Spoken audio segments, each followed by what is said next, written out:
ఈనాటి కృష్ణా జిల్లా సమాచార లేఖలో జిల్లా యొక్క అభివృద్ధికి కేంద్ర రాష్ట్ర ప్రభుత్వాలు అందించిన సహాయ సహకారాలు, కేంద్ర ప్రభుత్వ నిధులతో గ్రామీణ ప్రాంతాలలో చేపట్టిన అభివృద్ధి పనులు, జిల్లాలో మంత్రుల పర్యటన తదితర అంశాలతో కూడిన జిల్లా సమాచార లేఖను ఇప్పుడు విందాము. వ్యాఖ్యానం సామా సునీల్, కృష్ణా జిల్లా ఆకాశవాణి ప్రతినిధి.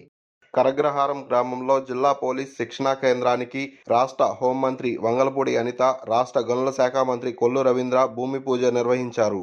రాష్ట్రంలో అతిపెద్ద పోలీసు శిక్షణా కేంద్రాన్ని 46 ఎకరాల సువిశాల స్థలంలో 32 కోట్ల రూపాయలతో నిర్మిస్తున్నట్లు రాష్ట్ర హోంమంత్రి వంగలపూడి అనిత తెలిపారు. రాష్ట్రంలో నూతనంగా 1,00,000 సీసీ కెమెరాలను ఏర్పాటు చేసి శాంతి భద్రతల పరిరక్షణే లక్ష్యంగా అత్యాధునిక మౌలిక వసతుల కల్పనకు కృషి చేస్తున్నట్లు తెలిపారు. కలెక్టరేట్ కార్యాలయంలో ఉద్యోగుల సమస్యలను పరిష్కరించే దిశగా ఎంప్లాయీస్ గ్రీవెన్స్ డే కార్యక్రమాన్ని జిల్లా రెవెన్యూ అధికారి చంద్రశేఖరరావు నిర్వహించారు. ప్రతి నెల 3వ శుక్రవారం ఉద్యోగుల సమస్యలపై అర్జీలను స్వీకరించి వాటిని పరిష్కరిస్తున్నామని, జిల్లా వ్యాప్తంగా 120 అర్జీలు వచ్చాయని, వాటిలో 108 అర్జీలను వర్చువల్ విధానంలో అధికారులతో మాట్లాడి పరిష్కరించడం జరిగిందని డిఆర్ఓ చంద్రశేఖర్ తెలిపారు. జిల్లాలో పారిశుధ్య కార్మికులు ప్రతినిత్యం నగరాన్ని పరిశుభ్రంగా ఉంచడానికి స్వచ్ఛాంధ్ర కార్యక్రమం నిర్వహిస్తున్నారని, జిల్లాలో ప్లాస్టిక్ రహిత కృష్ణా జిల్లాగా తీర్చిదిద్దడానికి చర్యలు చేపడుతున్నామని జిల్లా కలెక్టర్ డికే బాలాజీ తెలిపారు. ఒకసారి వాడి పడేసే ప్లాస్టిక్ క్యారీ బ్యాగులు, సంచులు, కప్పుల వినియోగం అధికంగా ఉండటం వల్ల మానవ మనుగడకు, పర్యావరణానికి ముప్పుగా తయారవుతున్నాయని, వాటిని నివారించడానికి ప్రత్యామ్నాయ మార్గాలను అన్వేషించి ప్రజలలో అవగాహన కార్యక్రమాలు నిర్వహిస్తున్నామని కలెక్టర్ బాలాజీ తెలిపారు. జిల్లాలో ఏపీపీఎస్సీ ద్వారా భర్తీ కానున్న జూనియర్ డిగ్రీ కాలేజీల లెక్చరర్ పోస్టుల కంప్యూటర్ ఆధారిత పరీక్షలను పోలీస్, మెడికల్ శాఖల జిల్లా అధికారులతో పకడ్బందీగా నిర్వహించామని జిల్లా జాయింట్ కలెక్టర్ గీతాంజలి శర్మ తెలిపారు.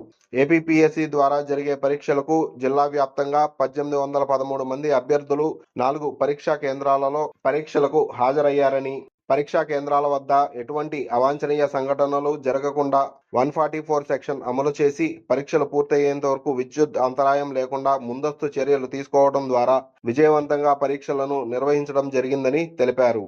గన్నవరం మండలం ఆత్కూరు గ్రామంలో స్వర్ణ భారత్ ట్రస్ట్ నందు ఆచార్య ఎన్జీ రంగా వ్యవసాయ విశ్వవిద్యాలయ 57వ స్నాతకోత్సవ కార్యక్రమంలో రాష్ట్ర గవర్నర్ అబ్దుల్ నజీర్ పాల్గొన్నారు. 2024-25 వార్షిక సంవత్సరంలో వ్యవసాయ అనుబంధ రంగాలలో ఆంధ్రప్రదేశ్ ప్రభుత్వం 8.8% వార్షిక వృద్ధి రేటు సాధించడం మంచి శుభపరిణామమని రాష్ట్ర గవర్నర్ అబ్దుల్ నజీర్ తెలిపారు. స్నాతకోత్సవ కార్యక్రమంలో 46 మందికి డాక్టరేట్లు, 196 మందికి పోస్ట్ గ్రాడ్యుయేట్లు, 1420 మంది గ్రాడ్యుయేట్లకు మెరిట్ సర్టిఫికెట్లను రాష్ట్ర గవర్నర్ అబ్దుల్ నజీర్ అందించారు.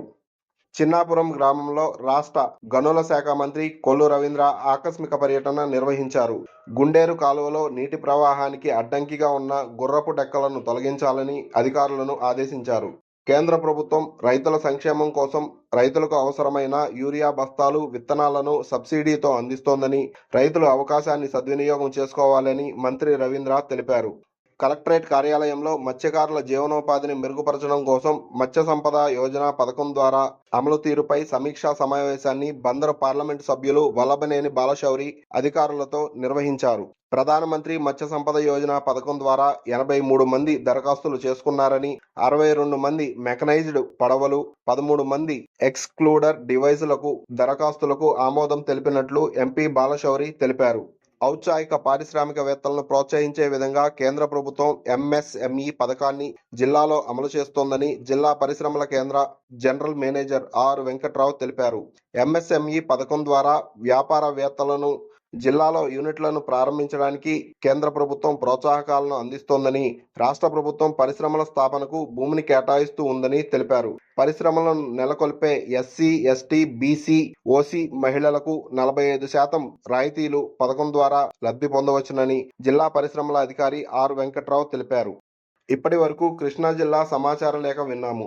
మరిన్ని వార్తా విశేషాలతో సెప్టెంబర్ నెల సమాచార లేఖలో విందాము. సామా సునీల్, కృష్ణా జిల్లా ఆకాశవాణి ప్రతినిధి.